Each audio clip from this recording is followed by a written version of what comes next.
spasio je nas. Kiriku je Grčar, spasio je nas, spasio je nas.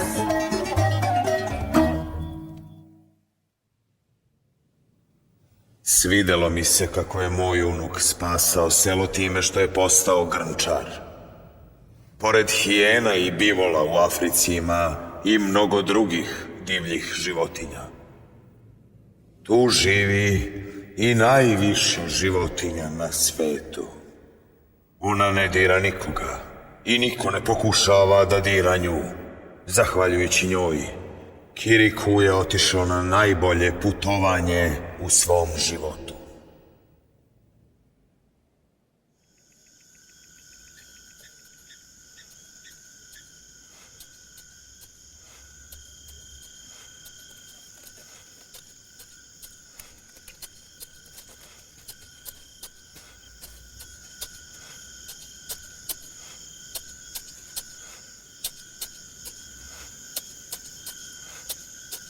Kiriku, noć je.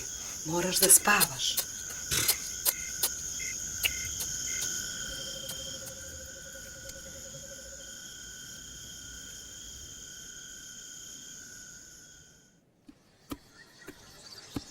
Šta gledaš, Kiriku? Čudni tragovi. Ptica sa 3 noge. To je neobično. Pogledat ću kakva životinja ostavlja takve tragove. U redu. Ali ne idi daleko.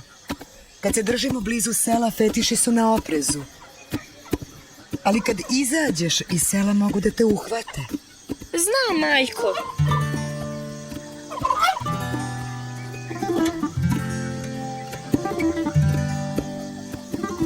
Šta radiš sada? Pratim tragove tronoge ptice. To nije moguće.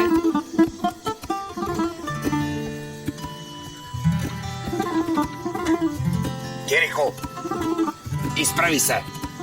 Pratim tragove tronoge ptice. Ne pričaj gluposti.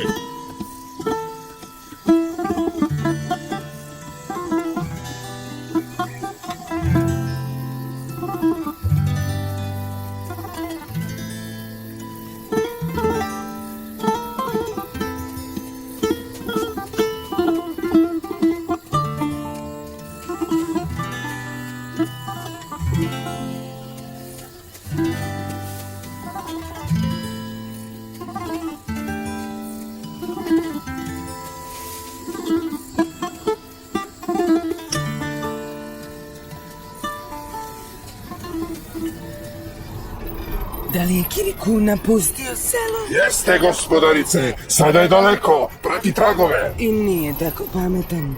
Na glavačke će upasti u zamku. Otišao sam daleko od sela.